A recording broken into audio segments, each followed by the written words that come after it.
Beside the diesel. Diesel's good. Yeah, Derek's good. Derek's good, but not the... Ow. Ow. Blooper. I'll have to do an edit on that one, catching his hand on the bonnet. Not a go on, you're right. Damn it!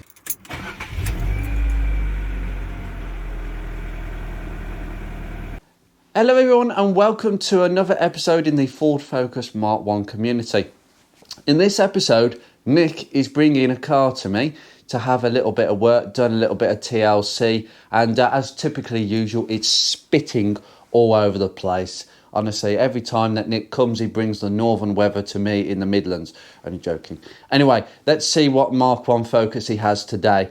If you remember, he had two cars, Jezabella, the silver Focus gear, and Derek, the diesel, £400 diesel TDCi pepper red. Unbelievable car, that for the money. Since then, Jezabella has been sold. She's been sold to somebody else and was swapped for another car. But I'm not quite sure that's the car that he's turned up in today. I'll explain. Let's go out and see. Oh, something completely different today.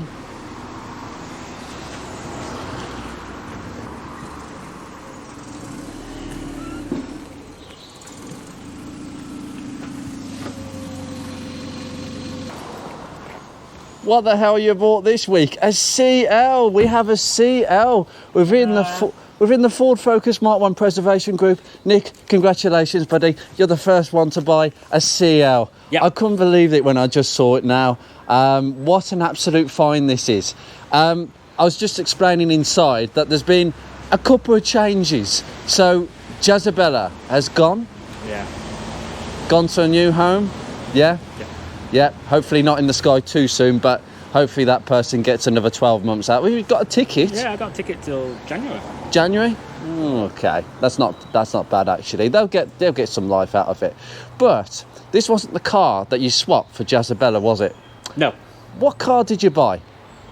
Originally bought a LPG from London. I'll just point this out here. The LPG was the one that I actually signposted on one of my videos, and it was up for, I think it was 500 or something like that, £500. In the end, the seller sold it to Nick for £275. Not bad. However, we did have some problems, didn't we? Yeah. Namely, compression, possible issues. Cylinder 1. Cylinder 1. So cylinder 1 was down more on the others. It's dead, basically. It's a pity because the actual LPG bi-fuel system worked. It did, yeah. The problem, I think, the issue that someone highlighted was the fact that in LPG configurations, it's possible that one of the valves got a bit hot and got burnt, especially the exhaust valve, because obviously the fuel tends to burn a little bit hotter. LPG tends to be like that. So unfortunately, it was no good for that application, and yes. Well, so you're saying that? I was looking through the receipts of that car. Yeah. And they've replaced the exhaust valves. Yeah. Previous. Yeah. On cylinder number 3. So it has had the head off before, and that work's been done before. Guess how much they had? Go on. Timing chain, timing belt, yeah, water pump. yeah. £1,050 that took cost apparently. Yeah. It's because the head's come off, valve grinding, lapping. It's not. It is a big job. I can understand that. That would add the cost of the labour quite a bit. That's a shame. That is. I'd have loved to have seen that, but either way, it wouldn't have worked out for you. But you've gone and swapped the LPG for this. Yeah. So was it a direct swap? It was a direct swap. eBay advert, came from Newcastle. He wanted an LPG car, running or non-running. Swap. That's ridiculous. Good. Of all the cars you could actually buy for that sort of money, well, I need to ask, what's wrong with it? Let's have a look round, see what's wrong with it. Well, straight away we've got a little ding there. We might be able to put a bit of paint on there, but that's not bad at all. Usually you get the rusting in the middle in the V. Obviously this is a CL model, so central locking, but it's manually done via the lock. So basically you wear the locks out quicker. I have not seen inside a CL personally in a long time, and I remember this material. I tell you what, if any of you had like a Fiesta or an Escort Popular or Popular Plus back in the day, you will know the sort of hard wearing cotton braided material. Do you know something? I actually prefer this material to the Harlequin material that they were putting on Z-Tex. It's really, it's hard wearing this. I really like it. What the heck? What is this? Yeah, that's the annoying thing about it. So somebody thought that they were going to go racing in a 1.4 Focus. What You guessed the correct engine size as well. Oh, goodness me. Oh, I got that right as well, 1.4. Goodness me, how did I get that right? Now, in the CL, come in here. You get this sort of satin black finish on the centre console. You get a satin black finish with orange pointers, exactly as you would get in an LX or Gear. There's no difference. This steering wheel, obviously, is just a squidgy steering wheel. There's no covering on it, really. And they do tend to get a bit sort of holy where, yeah, you put your hands, and unfortunately there's nothing you can do about that other than trying to find a better steering wheel. But because this is a 2002 car, we get the smaller airbag and the, less bulbous airbag and the smaller badge. I prefer that. A bit more old school Ford there. It just feels right. Nick, why is your seat at the sky? Your seat is so high. I'm a small person, I can't... You have I to like see over the windscreen. Yeah, but the seats in a Mark 1 are like a double-decker bus in the lowest position. Why would you want to... Honestly, the next thing you'll be doing is moving your seat so close to the steering wheel like a lady. Honestly. In a CL... Ladies, not absolutely. This CL, like many, do not have a centre headrest. You did not get a centre headrest on a CL. There's not many other things that you got with it either. But even the material on the doors is quite nice, actually. I'd have thought they wouldn't have fitted these at all, actually, especially on the early models, but they did. But there's not many other things that you get. But some of you might have pointed out, well, that's wrong. Why has it got electric windows? Now, if you bought an early CL pre-facelift, you wouldn't have had electric windows, you'd have had windies. Now, at the back, you've got windies here as well. Let's have a look. Yep, you've definitely got windies, as you had to have in a lot of other Ford Focuses this age, a lot of other specifications. But after 2002, they facelifted all the models, and they started to actually give the CL model a couple of things, namely electric front windows. So Nick benefits from that quite immensely. But honestly, I just noticed this. So we've got a 6000 CD. Now that is not an original radio to this car. You'd have probably got about, I think, a 4000, 5000 CD. You wouldn't have got the 6000, not with the CD. You'd have probably had the cassette player, even on a facelift. But what the heck? Has Edward Scissorhands been at this knob? What the hell's going on here? What the hell? Nick, you need your knob replacing. And then we've got usual controls down here, nothing abnormal, just the basic controls. So even in a CL, there was no blanking switches. There's nothing here that wouldn't be here anyway on any other Focus specification. And we've just got a blank console, no switches here, nothing like that. But actually, do you know what? There's absolutely nothing and no difference at all. You still get the strut to slow down the compartments. If I just come round here, but it seems really, really straight. The CL badge, and obviously I'm going to try and see if we can get some proper correct wheel trims for this. I will have a look. I've actually looked into a little bit of this recently, and I'll help you get the correct trims. They will look nice actually on this. And then tyre size, correct. The tyre sizes, this can vary a little bit, 185, 65, 14s. Yes, that's absolutely fine. The tyre wall can be a bit thick on them, but that is pretty much the correct tyre size for 14 inch on a Mark 1 Focus. Oh, you haven't seen the jobs we've got to do today. Oh, what sort of jobs have we got to do today? Let's have a look. Just a service. Just a service. Oh, and a stretch belt. A stretch belt. No aircon, no heat front windscreen. Are you sure that this requires a stretch belt? I'm going to have a look into this. There's no aircon. No. Oh, I'll have a look actually at the front of the car. So, apparently we have another problem, another car with a broken flexi. Minor leak on the exhaust, apparently. Minor leak on the exhaust, got that, got the kit, got these. NGKs, yeah, absolutely. Should see the perfect. Should see the full service. Filter. I've replaced that myself because it's going there. Oh yeah, it's gone a bit squidgy. This is what happens with the breather hoses. This is a good example actually, guys, of exactly how they go. They get a bit, they go soft, they get weak, and then boom, air leak. Have a look at the valve. It's fine, shaking. I got a new one. That's fine, that's fine. Okay. So it's going to have a bit of a full service while it's here today. I just thought I'd take you all the way around. And can we open the bonnet? yeah, you can. Yeah, we'll open the bonnet. But I'll just point out a couple of things. I noticed this. So someone's had a plate. So all this is new metal down here. If you can see just there. And just go around the corner. It's had a bit of new metal. It's actually really solid. It's not the tidiest of repairs, I can say. It's been done at a garage to get through an MOT. But it's actually tidier than the one that, well, the work that Derek had. Underneath here, yes, we do need this looking at. It looks very scabby, but yeah, it's all probably going to have to be done at some point. But it's a good base, and that's what you want. And there's nothing that I've seen untoward. Even the bottom of the front wings are in really good condition. The suspension is pretty original. 1.4 Sigma. And yeah, so some of you are going to say, oh, it looks exactly the same as my 1.6. Well, yeah, really, it's just the capacity, it's just the bore size that's different on this. It's not the actual size of the engine. But you are absolutely correct, Nick. This is a stretch belt. Cracking. Yeah, it's the original.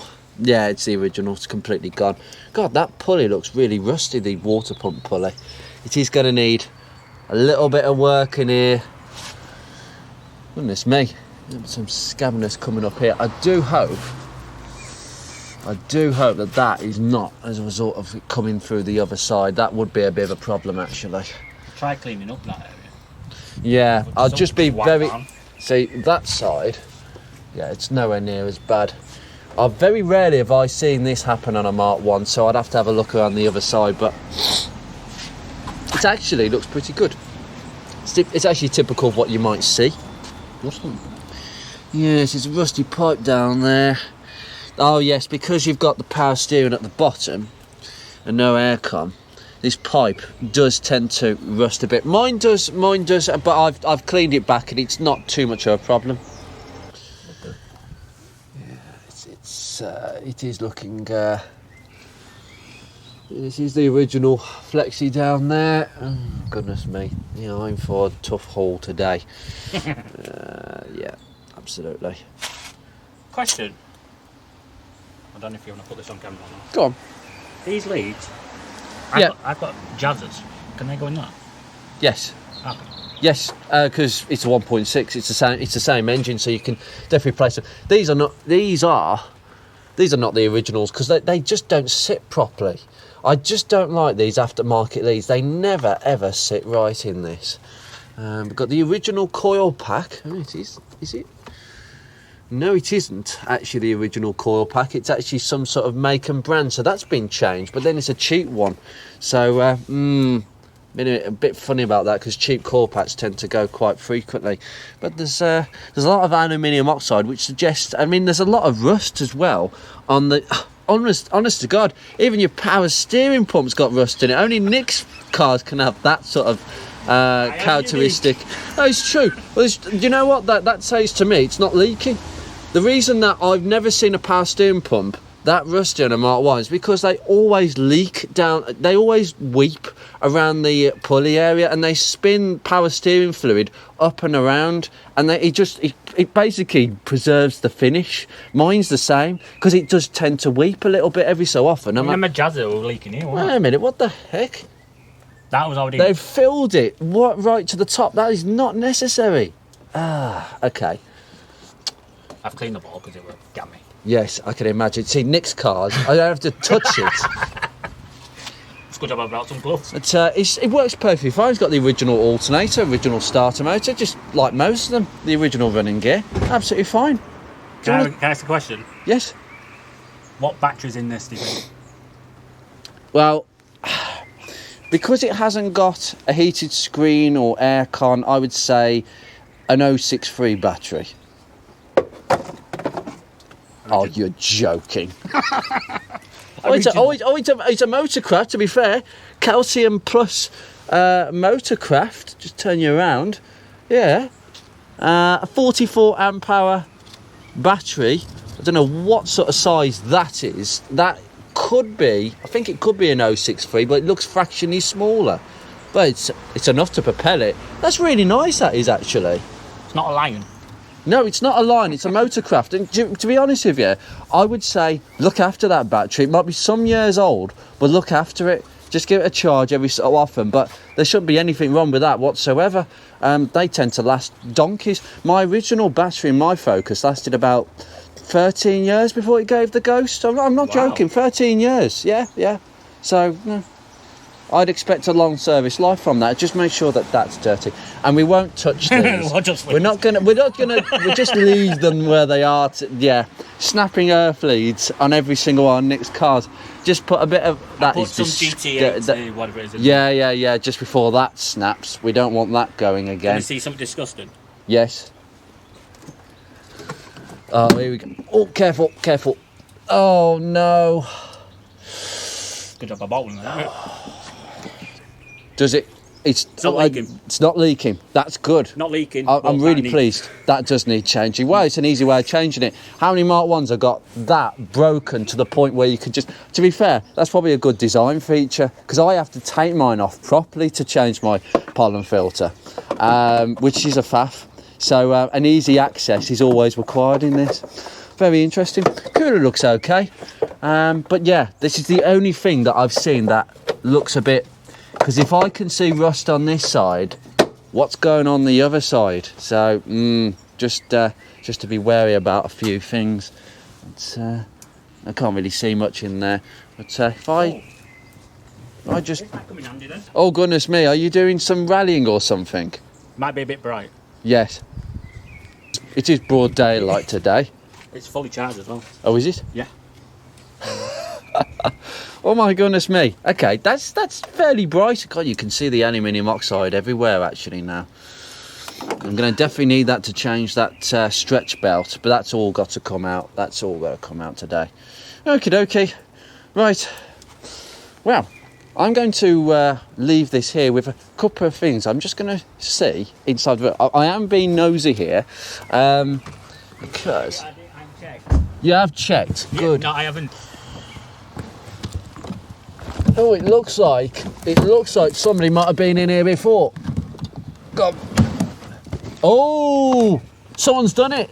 Yes. Yeah, someone's actually welded it. It looks like it's starting to go a little bit again around the seam, but it doesn't matter. Most of it's been done. Yeah, I could tell. They've done it. They've had the welding done to this. First time you've... this is extremely rare to buy a Mark 1 that's actually had that work done before. So there you go. And I presume... I'm just going to see if I can get this seat. Yep. Oh, yeah, they have. See the black on this. I think so. Sorry. This really does fight when it's in position. Go on, mate. You got it? Here we go. Yeah, it has. Yeah, they've done it on this side as well. Excellent. That is excellent. Bargain. Yes. Yeah, you've got it. Yeah. Well, let's face it, because it was a straight swap, essentially, this is a £275 Focus with a bit of fuel added in. Right, mate, I'll just shut this back in. They are a faff to actually get back in. There we go.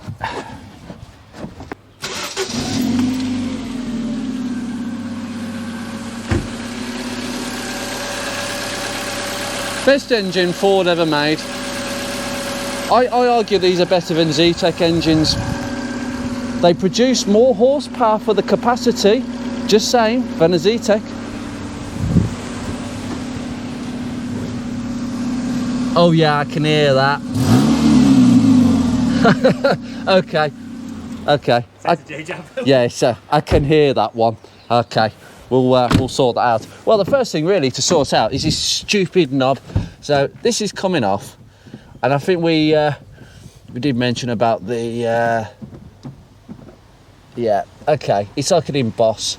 I'll get some pliers. Is that meant to be down like that, or is it meant to be like this? No, because this will cover the extremity basically. So we have got the correct one. So I'll get this emboss off. It's just a little thread on top of the original thread. There we go. Just pull this off. It's tight. Goodness me, they've put that on so tight. It's untrue. Now where's that? It's down there. There we go, and looks better. Yeah, it's far better. The original. Yeah. Oh, just tighten that back up. Probably twist it out one more time, but that's good. There we go. Just make it straight. There we go. My OCD. Good. Right, that. Do you want to keep that? No. No. Do you want it? No, absolutely not. Ruby. Absolutely. Oh well, yeah. Quick shifter. Absolutely not. That's going in the bleming bin. Bin of shame. Bin of shame. Some of you might think this is a waste, but I think the person who bought it, what a pointless waste of resources. Right, so servicing requirements. I'm going to do a few little things. We're going to change the oil and change this blasted stretch belt. You've seen me do this on this channel before. Got a column filter, well, stretch belt, brand new from Parts Plus, plugs, air filter. Might have to change the fuel filter on another day. Oh my goodness me, I've got my work cut out. Cabin filter, well this will be the easiest one in the world. I'll just do this before we go. Oh gosh, oh, it smells like the animal farm. Yeah. Clean side, dirty side. Right, it's okay where it needs to be. I'll slip the new one in soon. Right, I'm going to leave this here because I've got to service Nick's car. New flexing might be happening today, may happen on another day. But we've got full servicing, oil, air filter, that sort of thing. Right, but this channel, yes, I tend to show you this stuff, but it's raining and I need to get on with this because I need to get away, Nick needs to get away. So from both of us, you take care.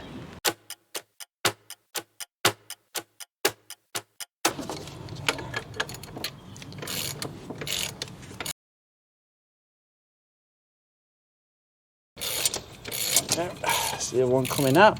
So I think the conclusion is that they only fitted these to, so non-aircon 1.6 models. There we go. Nick, there's a bolt. There we go. And off we go.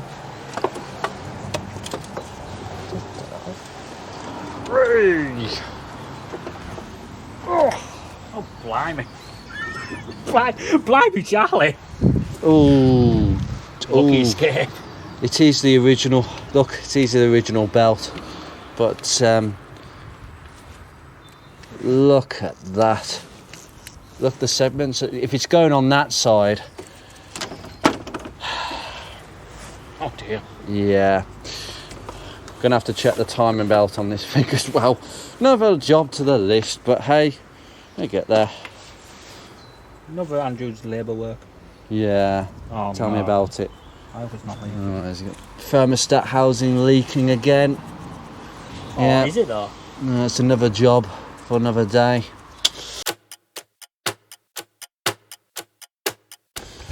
All done. Back in. New stretch belt, oil, air filter, spark plugs, HT leads, pollen filter, bit of a clean at the battery. Investigated a screen wash leak, which looks like the join between the funnel area and the bottle is leaking a little bit, but it's not too bad, as you can see. It's holding the fluid, and might go for a few other things.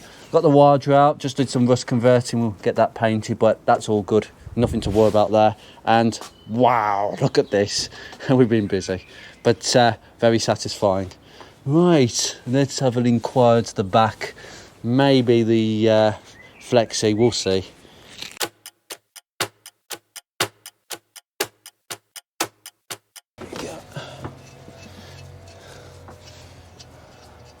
Feels like deja vu, my friend.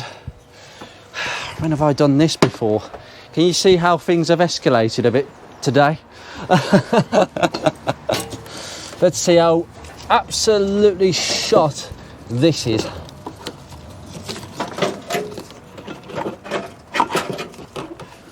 Trying to get it cool. Yep. Right.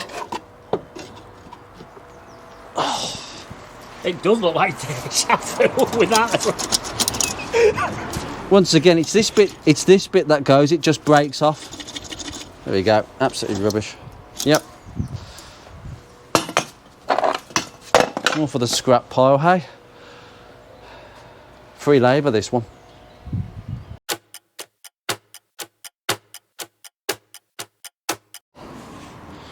Right, some 4 hours later, the bench is empty. I've just managed to get my radio tools out to get the radio code as usual.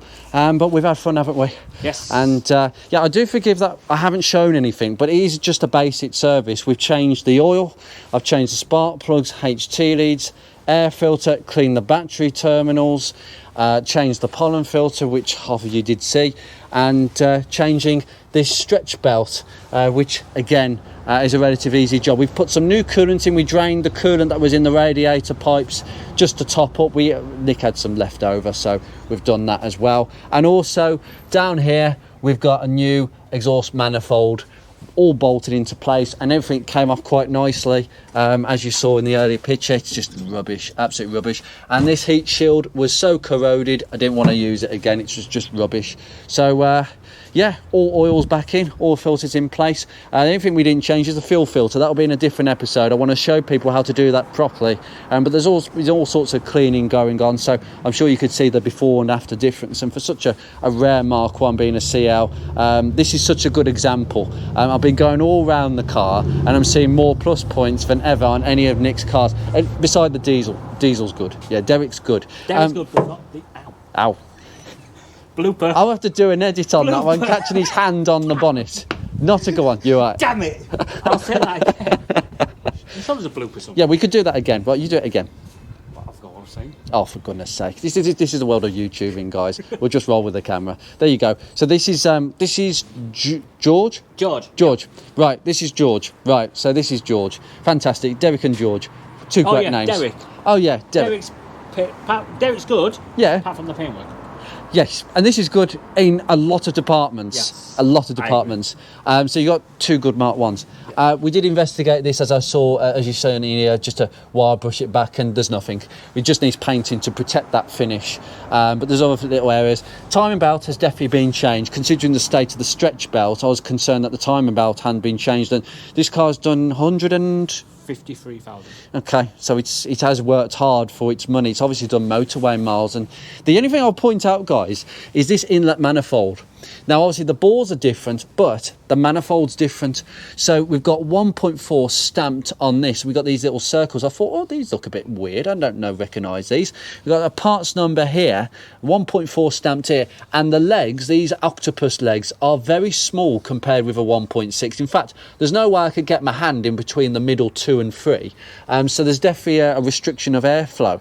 I did point the question. I wonder what would happen if you put a 1.6 manifold straight on this engine. It would probably, the ECU would probably compensate for the extra air coming in, but it would also use more fuel. So I'm not sure how that would pan out over time, but just leave it as it is. It's a good car, and it's important that on the 1.4 Focus it's serviced, because it is kind of it's marginal in terms of performance, any sort of performance. They're not underpowered, as people have rightly said, but there is a little bit of a lack of zest, whereas this engine was much more suited to being in a Ford Fiesta. Anyway, should we get started? Yes. Yeah? So we'll see if the engine blows up or not today. I heard a noise then. There might be a bit of There'll be a bit of smoke because the exhaust will start smoking its way out.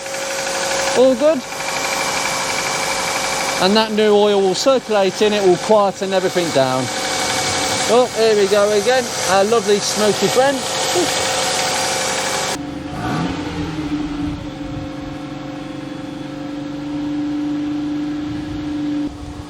All looks good to me.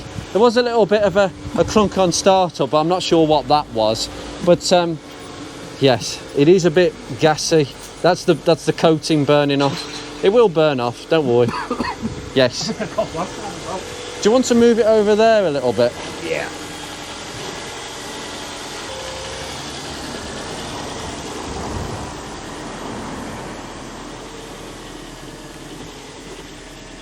We're just letting the car idle really nice, and it's just quietened down. There is a tippy-tappy sound from the top, which you generally get on these, but usually it's because the valve clearances may have tightened a little bit over the years. Can shim them, but ideally, because the valve clearances were so wide from the factory, they have to do way more than this sort of mileage to need attention, so it's not something to deal with straight away. But all the coatings and GT85 burning away. Whew. Lovely. Smells amazing. Very, very happy indeed. Right, where's that service history note? We're just inspecting the rear of the car, and I've got a feeling, well, a rear brake overhaul is definitely going to be needed.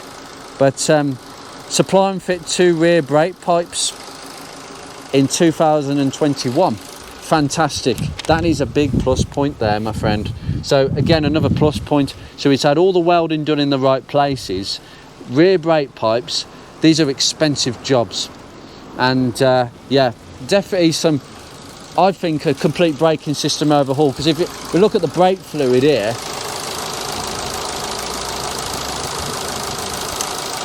that is disgusting. That needs changing. So probably a new brake pipe on that side, maybe a new one on that side, just with the new fittings. I'll get them made up. New calipers, pads, sliders, hoses, and the same in the back. New handbrake cable. Unfortunately, I've discovered, after taking the handbrake gaiter away, the handbrake adjustment is on its limit, which means that someone has over tightened it to compensate for the fact that the adjustment in the rear drums is poor, and that's not how you do it. So it stretched the cable, new handbrake cable, probably new drums, shoes, hoses, wheel cylinders, have the whole lot done, bled up, and I think that'll be the next job with this car to get the brakes looking good. The suspension, it needs to be done. It really does need to be done. If we look at the back here, we have had a bit of an extra look, but it really does need to be done, because this is what we're looking at. This is very typical. The subframe, I think, will come up really nicely, but it will need all the arms cutting off and everything. And unfortunately, we've got this. If you heard a clang on startup, it was that, while the fittings has gone. And unfortunately, with Mark 1 Focuses, getting the rear heat shield, getting the one above the tank is fine. Getting the rear heat shield, you can't obtain them whatsoever. So I think we're just going to throw that in the bin, quite frankly. Believe you me, it's not. You'd have to be a stupid MOT tester to pick that one up. Really, honestly. So it might just be that's coming off because we don't want the noise. But yeah, it'll be subject to some sort of overhaul at the back. So I'm going to leave this here. And it's been great to have Nick around, and another one of his cars. And I've got a feeling that this might be more of a keeper, judging by what I've seen and what work has been done to the car. It's a case of just keeping on top of it. We'll get some new trims, get the proper trims, get some wheel trims. Hopefully I'll convince him to get some trims. Nick wants some alloys. Anyway, I'm going to leave this here. You take care, guys, from me and Nick. See you very soon. Well.